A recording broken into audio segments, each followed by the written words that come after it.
Hey everybody, I'm here to talk about Sorry, Right Number by Stephen King and my pontifications about that particular story for our English class. So this is here if you were just not paying attention or you're gone or whatever, you just need to know what's going on in that particular story. Some further explanation that you might not have got the first 10. So, at the beginning, on page 792 in our Glencoe literature books, what we're looking at is the beginning. We're setting the scene, and I was hoping that you got the time period in which this was set. So, we're looking here, time period, and this is the beginning. And they mention a few different things that might be really helpful to us in figuring it out. First off, the telephone is a big clue. It's a kind with two lights, two lines coming into the house. This is a really old stuff. A lot of people don't have two lines in their house. This was a big thing back in this time period. You can also get it by the types of television shows they're watching. Wheel of Fortune, still on today, but it probably wasn't. At one point it was not, right? We're talking about Cheers and Wings, and they're talking about video stores that they go and rent movies at, and what else? Oh, the dad types on a word processor machine, not a computer, not a typewriter. We're looking at the late 80s, early 1990s. So it was contemporary then, which is when he wrote the story. So we got to keep that in mind when we're reading. But other things we need to be looking at. On page 793, I'm looking at a couple different things. I'm looking at the ellipses here, and we need to discuss those things. Those dots, we call them ellipses, or the ellipse. What they mean, three dots separated by a space, is something is missing. Sometimes not something's missing. Two different things, you're right. Two things this means.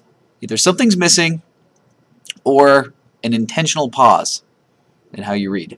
So, she's a lovely girl of 16 or so. Past Polly is Dennis. Then Connie. Then Jeff. Intentional pause is actually anything missing. So we're doing that in order to figure it out.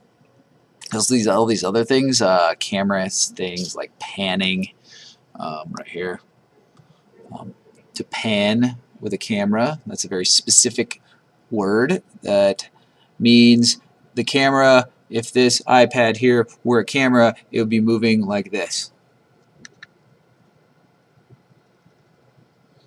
Yes, okay, so that's panning. That's what that definition means. Okay, next thing. Let's look at page 794 and what 795 actually, 795, and we are looking at this part right here. Katie's all excited because she gets this weird phone call, which we all know about, and then she thinks it's her daughter away at boarding school, and she's talking with her husband, Bill, and Bill says, "Honey, calm down," and she says, "I'll calm down after I talk to her." She's 16, Bill. 16-year-old girls are prone to depressive interludes. Sometimes even the ellipses, right? So it means something's missing here in this case. And a pause. Just give me the number.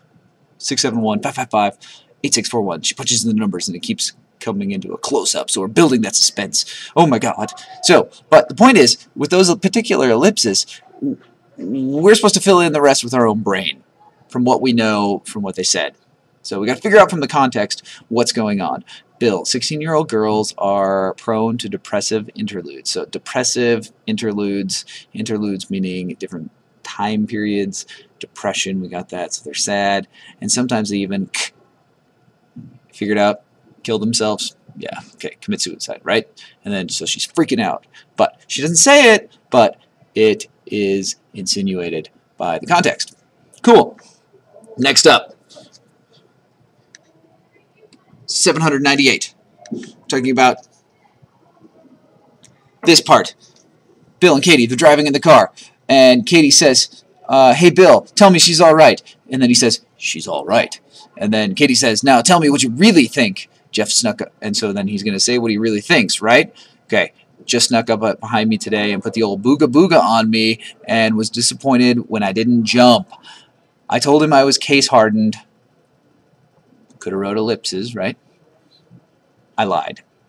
So he lied about being case hardened. So then we have to think in our brains, what on earth does case hardened mean? Case hardened, so you're hardened against some sort of case. And so what does case mean in this case? Is it an actual like briefcase, or is it like a police case? Oh, probably a police case, because all those police people, when they're on those cases, they see some pretty gory stuff, and it's pretty awful. So if you're case hardened, then you might be, you can see a bunch of really gross, horrible things, and it really doesn't affect you. So he says, I was case hardened, I lied, which means he's scared. So we kind of had to figure that out from the context and also knowing that definition and trying to work our way back through that definition from knowledge we already have. Okay, good. Also on page 798, right before Act 2, we get this interesting description right here about the telephone. It's just sitting there on the wall, so we're looking, the camera angle's just pointing at this phone, and it's just sitting there on the wall in the phone nook, lights dark, looking like a snake ready to strike. Now, of course, is the phone an actual snake? No. Can it actually jump out and bite you? No. So we're actually, the writer, Stephen King, is actually giving qualities to this inanimate object. And they're actually, what kind of qualities? They are animal-like qualities, which is what we call anamorphism. Anamorphism. Animal, morphism, changing, morph, anamorphism. So animal changing qualities. It's not personification, which I know many of you are familiar with, because that would be giving what kind of qualities to an inanimate object?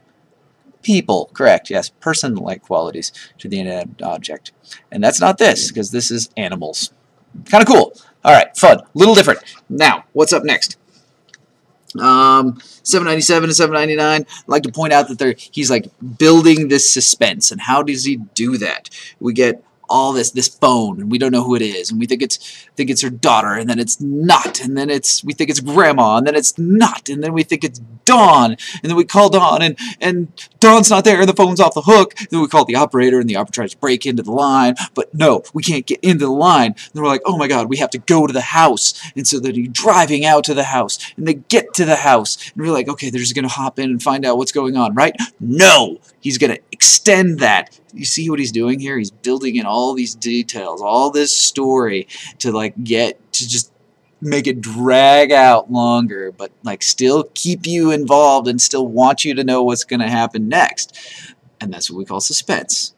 Building that up. And so does he let you do when you just get to the house? No, we have to do this dramatic slowing, walking up to the house, and like the lights are on, the TV is blaring, and then they're looking at the lock, and the lock has been tampered with, and then they're like, whoa, there's the door open. He's like freaking out, and he's got a gun, and he walks in, and then the camera doesn't even show us what's going on, but it looks like the place is destroyed, and they're like, oh my god, what's going on? And then it's suddenly all the tensions are relieved because they've just fallen asleep, and the baby has torn up the whole room.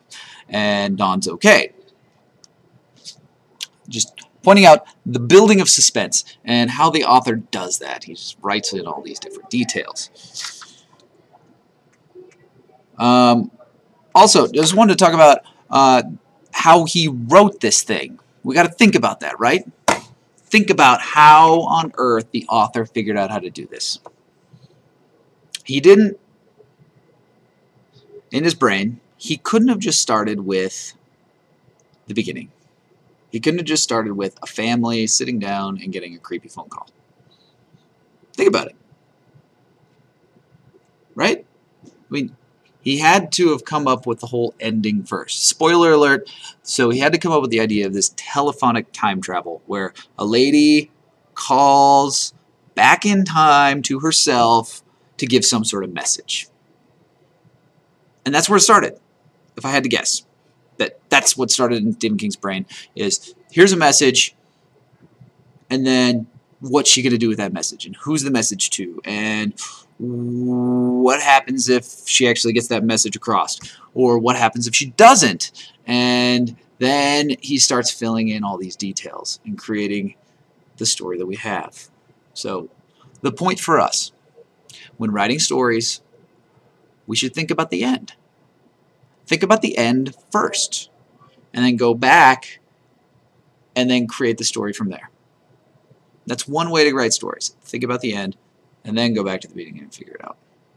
Or figure out the end, figure out how all the details are going to mesh in, figure out how the characters are going to mesh in, and then write the story. So it's all this process of figuring out what's going on first, and then writing the story, instead of just writing the story out.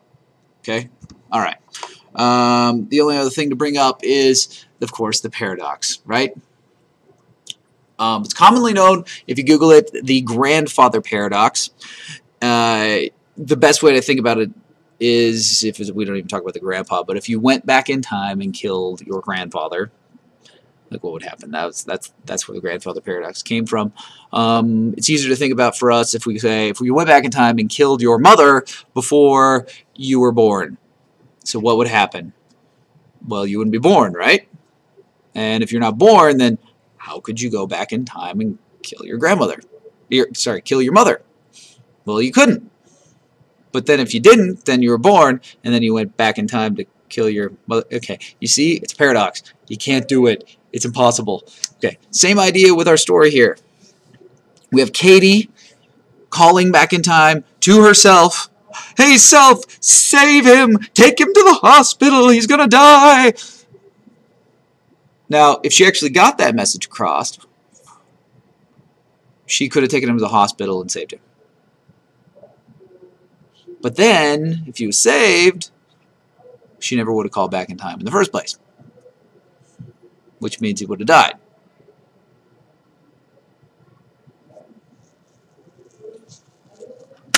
It's a paradox. The only thing I leave you with is there was another mention. Polly, way back when, she was talking about how she was so excited that it was a great day because mom was worried about she was not happy and needed to come home, but it was opposite true. She aced her French conversational exam, and Ronnie Hansen asked her to dance, and if I got much more excited, I'd blow up like the Hindenburg. You know what the Hindenburg is? Okay, that's another big piece. You should Google that stuff. Look on the YouTube for the Hindenburg disaster. There's one in particular that is a high-definition one, special news broadcast. And it's pretty sweet. I'm only going to show the beginning. And that is the Hindenburg in the background. And anyways, from this particular video, you'd be able to totally understand what she means about blowing up like a Hindenburg. I'll leave it at that.